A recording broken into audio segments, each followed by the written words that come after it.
வினோத வாய்ஸ் நேயர்களுக்கு வணக்கம். நான் உங்கள் கிருஷ்ணவேல். இன்னைக்கு நாம இந்து மலை எதை பத்தி பார்க்க போறோம் அப்படின்னா, 2 நாளைக்கு முன்னாடி நினைக்கிறேன் இவர் பொன்ராஜ் அப்படின்னு இருக்கிறார் பார்த்தீங்களா, அப்துல் கலாமிடம் உதவியாளராக புரிந்தேன் அப்படின்லாம் சொல்லியிருந்தாரு. அதான் ஆக்சுவலாக வந்து நிறைய பேர் தப்பாக நினச்சிக்கிறாங்க அவரோட போஸ்ட்டை பற்றி. அதை பற்றி நான் விரிவாக அப்புறம் சொல்கிறேன். அவர் வந்து இந்த விஜய் ரசிகைகள் குறித்து விபச்சாரிகள் அப்படின்னு ஒரு வார்த்தையை சொல்லியிருக்காரு. அது குறித்து நிறைய டிஸ்கஷன்ஸ் போயிட்டு இருக்கு. அது குறித்து என்னுடைய பார்வை என்ன அப்படின்னு நிறைய பேர் கேட்டுக்கிட்டு இருந்தாங்க. அதை பற்றி இன்னைக்கு நம்ம விரிவாக பார்க்கலாம்.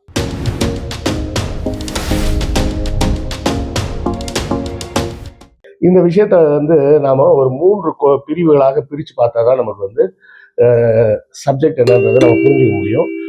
முதல்ல ஒரு டிஸ்க்ளைமரோடவே ஆரம்பிச்சிடறேன். முழுசாக பாருங்க. ஏன்னா பாதி பார்த்துட்டு ஏதாவது தவறாக புரிஞ்சுக்கிட்டு நீங்கள் கமெண்ட் போட்டுறாதீங்க.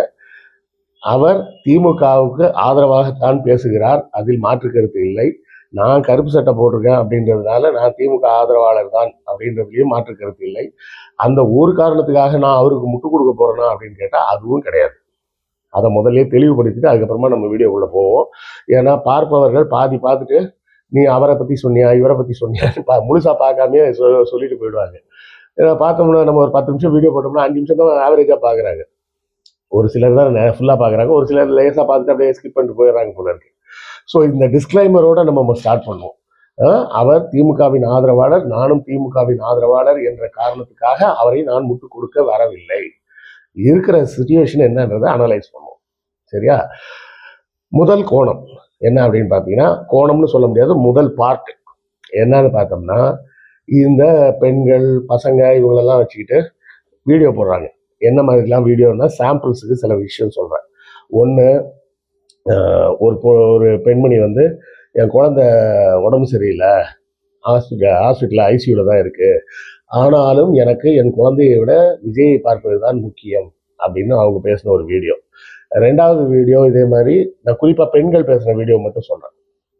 சரியா? 2வது ஒரு பெண் வந்து எங்கள் வீட்டில் 9 ஓட்டு இருக்குது, அத்தனையும் விஜய்க்கு தான் போடணும், போடலன்னா அவங்களுக்கு சோத்தில் விஷத்தை வச்சிட வேண்டியதான் அப்படின்னு பேசுனது.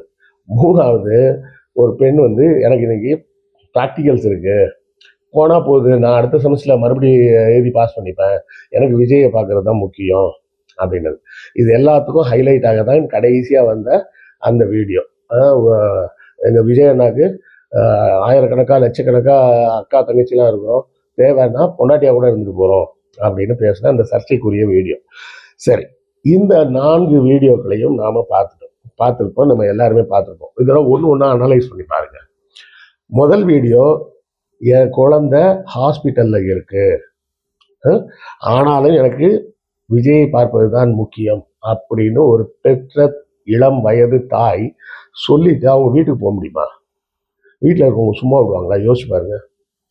வீட்டில் நான் சொல்றது வந்து அவங்களோட மாமியாரை கூட சொல்லலை, அவங்களோட பெத்த அம்மாவை எடுத்துக்கங்க. அப்படி பேசிட்டு போனால் அவங்க அம்மாவே மண்டையிலே போடுவாங்களா, போட மாட்டாங்களா? ஏண்டி, என் பேரனை நான் எவ்வளோ கண்ணும் கருத்துமாக பார்த்துக்கிட்டு இருக்கேன், இல்லை என் பேத்தியை நான் அப்படி என் கண்ணு போல பார்த்துக்கிட்டு இருக்கேன், நீ போய் எனக்கு விஜய் தான் முக்கியம், என் பேத்தி முக்கியம் இல்லைன்னு சொன்னியோ, என் வீட்டு பக்கம் இந்த மாதிரி செருப்பு கழட்டி அடிப்பேன்னா அவங்க அம்மாவே துரத்தி அனுப்புவாங்களா, அனுப்ப மாட்டாங்களா? யோசிச்சு பாருங்க. இது அப்போ அந்த வீடியோவில் வந்த பேச்சு அது என்னன்றத பின்னாடி வரேன். 2வது, எனக்கு பரீட்சை தான் முக்கியம் இல்லை, விஜய் தான் முக்கியம் அப்படின்னு சொல்லிட்டு அந்த வீட்டுக்கு போன அந்த பொண்ணை அவங்க அப்பா என்ன பண்ணுவார்? செருப்பு கட்டி அடிப்பார். நீங்கள் நல்லா பார்த்துருப்பீங்க, பொதுவாகவே பெண் குழந்தைகள் ரொம்ப தீவிரமாக நல்லா படிப்பாங்க, படிப்பு வரலனா கூட முட்டி மோதியாவது படிச்சுடுவாங்க. ஏன் அப்படின்னா, பொதுவாகவே நம்ம தமிழ்நாட்டில் இந்தியா முழுக்கவே இருக்கக்கூடிய ஒரு இதே என்னன்னா, படிப்பு முடிஞ்சிருச்சுன்னா கல்யாணத்தை பண்ணி வச்சிடணும். புரியுதா? உனக்கு படிப்பு வரலையா, கல்யாணத்தை பண்ணி வச்சிருவோம். படிக்க கஷ்டமா இருக்கா, கல்யாணத்தை பண்ணி வச்சிருவோம். இதுதான் வந்து பொதுவாக இருக்கக்கூடிய ஒரு சூழல். அப்படி இருக்கும்போது எனக்கு தெரிஞ்ச ஒரு என் வயது ஒத்த ஒரு நண்பரே என்ன சொல்லிட்டு இருக்காரு, அவங்க பொண்ணு ஃபைனல் இயர் காலேஜ் படிச்சுட்டு இருக்கிறா. ஃபைனல் இயர் தான் வந்துட்டு இப்பயே மாப்பிள்ளை தேட ஆரம்பிச்சோம்னா இந்த மே மாதம் செமஸ்டர்லாம் முடிஞ்சிடும், ஜூன் மாதம் கல்யாணத்தை வச்சிடலான்றாரு. அப்படிதான் இருக்குது சூழல். இப்படி ஒரு சூழல்ல ஒரு பொண்ணு வந்து எனக்கு படிப்பு முக்கியம் இல்லைன்னு சொல்லுமா? இது ஒரு 2வது பாயிண்ட். 3வது பாயிண்ட், எங்க வீட்டில் 9 ஓட்டு இருக்கு, இத்தனை ஓட்டும் விஜய்க்கு தான், இல்லைன்னா சோத்துல வெஸ்த வச்சிருவோம் அப்படின்னு ஒரு குழந்தை சொல்லுது. அது பிள்ளைன்னு கூட சொல்ல முடியாது, ஒரு குழந்தை சொல்லுது. பெண்ணுன்னா நான் சொல்லுதுன்னு சொல்ல மாட்டேன், குழந்தைன்றதுனால சொல்லுதுன்னு சொல்றேன். அந்த குழந்தை, அது குழந்தை தான், ஸ்கூல் குழந்தை தான் அது. அந்த பிள்ளைக்கு முதல்ல சமைக்க கூட தெரியுமான்னு தெரியாது, சமையக்கட்டு பக்கமே போயிருக்குமான்னு தெரியாது. அவ்வளோ சின்ன பொண்ணு. ரெண்டாவது, இப்பெல்லாம் எந்த வீட்டிலங்க 9 ஓட்டு இருக்கு? எந்த வீட்டில் 9 ஓட்டு இருக்கு? அதிகம் போனாலே 4 பேர் தான் இருப்பாங்க ஒரு வீட்டில். அம்மா அப்பா 2 பிள்ளைங்க இருப்பாங்க, இல்லைன்னா அம்மா அப்பா ஒரு பிள்ளை தான் இருக்கும். சரியா? வயதானவர்கள்லாம் இப்பெல்லாம் யாரும் அந்த மாதிரி இப்போ பொண்ணு வீட்டில் பையன் வீட்டிலலாம் போய் தங்குற வேலையெல்லாம் இப்பெல்லாம் கிடையவே கிடையாது. அவங்கவுங்க தனித்தனியாக இருந்துக்கிறாங்க. நீ உன் பொழப்ப பாரு, நான் என் பொழப்ப பார்க்குறேன், எனக்கு என் மொபைல் இருக்குது, உனக்கு உன் மொபைல் இருக்குது, ஆளை விட டிஸ்டர்ப் பண்ணாமல் இரு, வேணும்னா ஃபோன் பண்ணி பேசுன்ற லெவலில் தான் நம்ம குடும்பங்கள் மைக்ரோ லெவலில் சுருங்கி போச்சு. எந்த வீட்டில் 9 ஓட்டு இருக்குது சொல்லுங்கள்? சரி, இது 3ஆவது. 4ஆவதுக்கு வருவோம். விஜய்க்கு அண்ணனாக இருப்பேன், அக்காவாக இருப்போம், தங்கச்சியாக இருப்போம், வேணும்னா பொண்டாட்டியாக கூட இருப்போம். இது வந்து ஜஸ்டிஃபை பண்ணவே முடியாது. இதை பேசிட்டு அந்த பிள்ளை வந்து, அந்த குழந்தை, அதுவும் சின்ன பிள்ளை தான், அந்த பிள்ளை வீட்டுக்கு போக முடியுமா? வீட்டில் போனால் செருப்பு கழட்டி அடிப்பாங்களா, அடிக்க மாட்டாங்களா? ஏன்னா, அதாவது இது பெண் அடிமைத்தனத்துக்குள்ள நான் வரல. நான் சொல்றது, இப்படி அப்சைடா பேசுவாங்களா? நல்லா யோசிச்சு பாருங்க. தமிழ்நாட்டு இளைஞர்கள் மீது உங்களுக்கு எல்லாருக்கும் இருக்கக்கூடிய நம்பிக்கையே இவ்வளவுதானா? எனக்கு அவங்க மேல நிறைய நம்பிக்கை இருக்கு. அவங்க எல்லாம் இவ்வளோலாம் லூசுத்தனமெல்லாம் இருக்க மாட்டாங்க. அப்ப இதெல்லாம் என்னது? இது எல்லாமே பொய். இதைத்தான் நான் ஆரம்பத்துல இருந்து சொல்லிட்டு இருக்கேன். Doctored videos. இல்லை நம்ம நண்பர்கள்லாம் டூல் கிட் அப்படின்னு சொல்லுவாங்க. டூல் கிட்னு சொன்னா டக்குனு யாருக்கும் புரியாதுன்றதுனால டூல் கிட்னா என்ன சொல்ல அவங்க சொல்ல வராங்கன்னா, பிரச்சாரத்துக்கு பயன்படக்கூடிய கருவிகளில் ஒன்று அப்படின்ற மாதிரி சொல்ல வராங்க. பிரச்சாரத்துக்கு நீ பண்ணு, வேணாம்னு சொல்ல. எல்லா கட்சிகளும் பிரச்சாரம் பண்றாங்க, நீங்களும் பிரச்சாரம் பண்ணுங்க. ஆனா அது ஒரு கொஞ்சமாவது லாஜிக் வேணாமா? கல்வியில் சிறந்த தமிழ்நாடுன்னு நம்ம சொல்லிட்டு இருக்கோம். பெண்களோட ஜிஆர்இ வந்து 72% தாண்டி போய்கிட்டு இருக்குது. பள்ளி முடிக்கக்கூடிய பெண்கள்ல 72% பெண்கள் கல்லூரிக்கு போயிடுறாங்க அப்படின்ற இடத்துல நம்ம நகர்ந்து வந்திருக்கிறோம். நம்ம வீடியோல அடிக்கடி நம்ம வந்து அப்புறம் நண்பர்களே புத்தகம் வாங்குன்ற போடுறதெல்லாம் வந்து நிறைய பேர் கேலி பண்றாங்க.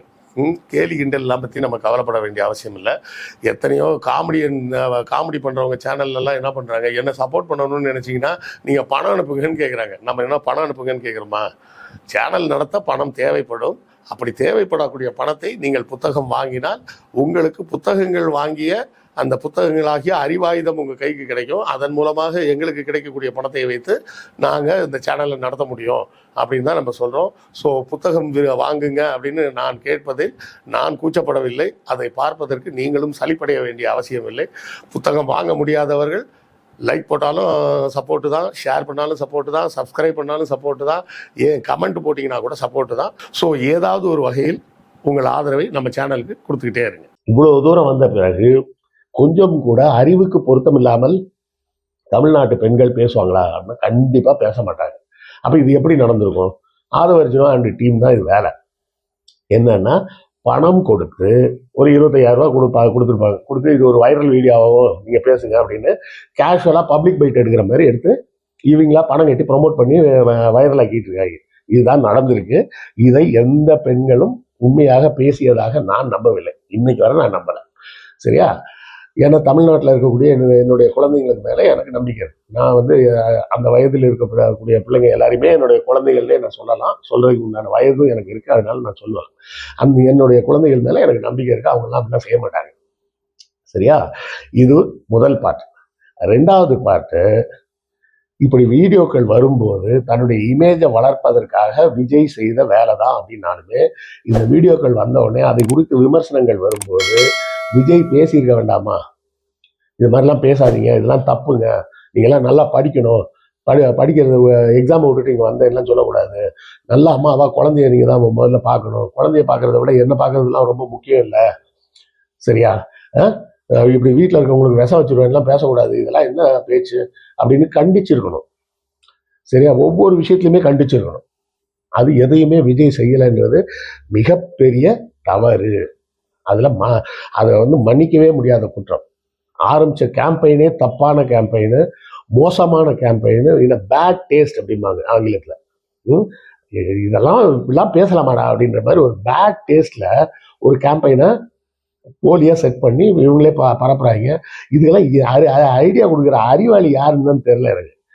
1000 வகையாக நீங்கள் ப்ரொமோட் பண்ணலாம். இப்படிதான் ப்ரமோட் பண்ணுவீங்களா? காசை வச்சுக்கிட்டு லூசுத்தனமா வேலை பார்த்துட்டு இருக்காங்க அப்படிங்கிறது தான். அதாவது விஜய்க்கு சவகுழி தோண்டுவது ஆதவ அர்ஜுனா தான். ஆதவ அர்ஜுனாவும் அவங்க கூட இருக்க அந்த நிர்மல்குமார், அந்த 3-4 பேர் தான் சேர்ந்து விஜய்க்கு சாவு குழியை தோண்டிக்கிட்டு இருக்கிறாங்க. விஜயோட அரசியல் கேரியரும் முடிய போகுது, பொலிட்டிக்கல் கேரியரும், ஐ மீன் சினிமா கேரியரும் முடிய போகுது. எல்லாமே முடிவுக்கு வந்தாச்சு. முடிச்சு எல்லாம் இருந்தாலும் தூக்கி உள்ள வைக்க போறாங்க, வீட்டுக்குள்ளேயே உட்கார வைக்க போறாங்க. அதுதான் நடக்க போகுது. இதெல்லாம் கண்டிக்கணும் அப்படின்றதுக்கு கூட விஜய்க்கு சொல்லிக் கொடுக்க கூட ஆள் இல்லாம இதை சொல்லி பாராட்டி சிரிச்சுட்டு அவனுக்கு அதான் பண்ணிட்டு இருப்பாங்கன்னு நினைக்கிறேன். அப்படின்னு பார்த்து சிரிச்சுட்டு இருப்பாங்கன்னு நினைக்கிறேன். விஜய்க்கே தெரியாம கூட நடந்திருக்கலாம். தெரியாமையே நடந்திருந்தா கூட இதெல்லாம் ஒரு வேலையா, இது தப்புங்க, அப்படிலாம் பண்ணக்கூடாது. இளைஞர்கள் ஏன் இப்படி இருக்கீங்க? என்னுடைய தொண்டர்கள், என்னுடைய நண்பா நண்பீஸ்லாம் இப்படி இருக்கலாமா? நீங்கெல்லாம் எவ்வளவு பெரிய ஆளா இருக்கணும், ஏன் இப்படி இருக்கீங்கன்னு விஜய் கண்டிச்சிருக்கணும். விஜய் கண்டிக்கவில்லை. இதுவும் தவறு. முதல்ல சொன்னது அது ஃபுல்லாவே ஃபேக்கு. அது ஒரிஜினல் உண்மை கிடையாது. உண்மையா இருந்தால் தான் அந்த பெண்களை கண்டிக்கணும், இல்லைன்னா கண்டிக்க வேண்டிய அவசியம் கிடையாது. ஏன்னா அது உண்மை இல்லை அப்படின்றதுனால. ஆனா விஜய் கண்டிச்சிருக்கணும். சரியா? 3வது திரு பொன்ராஜ் அவர்கள் கிட்ட வருவோம். அவர் யாருன்னு பார்த்தீங்கன்னா, அவர் வந்து பொது வெளியில் சொல்லும்போது நான் அப்துல் கலாம் அவர்களிடம் உதவியாளராக இருந்தேன் அப்படின்னு பொதுவாக சொல்லுவாரு. எல்லாரும் என்ன நினைச்சுக்கிறாங்கன்னா, உதவியாளர்னு ஒன்று அவர் சயின்டிஸ்டா இருந்தப்போ இல்லைன்னா ஜனாதிபதியாக இருந்தப்போ அவர்கிட்ட அசிஸ்டண்டா வேலை பார்த்தாருன்னு நினைச்சிட்டு இருக்காங்க. அப்படி இல்லை. அவர் வந்து ஒரு விஞ்ஞானி, இயற்பியல் படித்து பெரிய விஞ்ஞானி அவர். சரியா? இந்த டிஆர்டிஓல பல ஆயுதங்கள்லாம் கண்டுபிடிச்சாங்கல்ல, அப்பவே அப்துல் கலாமுக்கு ஜூனியராக வேலை பார்த்தவர். அவர் ஒரு விஞ்ஞானின்றதை புரிஞ்சுங்க. முதல்ல நம்ம மயில்சாமி அண்ணாதுரை அவர்களை போலவே இவரும் ஒரு விஞ்ஞானி. இவர் யாரோ சாதாரண அசிஸ்டன்ட்னோடனே ஏதோ ஒரு டிகிரி படிச்சுட்டு அப்துல் கலாம் போய் வேலைக்கு பார்த்தா அந்த மாதிரி ஆள் கிடையாது. மிகவும் படித்தவர், அறிவியல் துறையில் வல்லுனர், ஒரு விஞ்ஞானி. அப்படி அவர் வந்து டிஆர்டிஓலையும் அவர் அப்துல் கலாம் கூட வேலை பார்த்துருக்கிறாரு. அவர் ஜனாதிபதி ஆன பிறகும் அவரிடம் உதவியாளராக வேலை பார்த்துருக்கிறார். சரியா? இப்பேற்பட்ட ஒரு பின்புலத்தில் இருப்பவர் பெண்களை எப்படி பார்க்கணும்? விபச்சாரின்ற வார்த்தையை பயன்படுத்தி இருக்கிறார். அது எவ்வளவு தவறான வார்த்தை. பெரியாரே வந்து அவரது மாநாடு நடத்தும் போதெல்லாம் அந்த மாநாடுகள்ல அந்த போஸ்டர் போடுவாங்கல்ல, அந்த போஸ்ட்ல யாரெல்லாம் வாங்கன்னு சொல்லி கூப்பிடுவார்.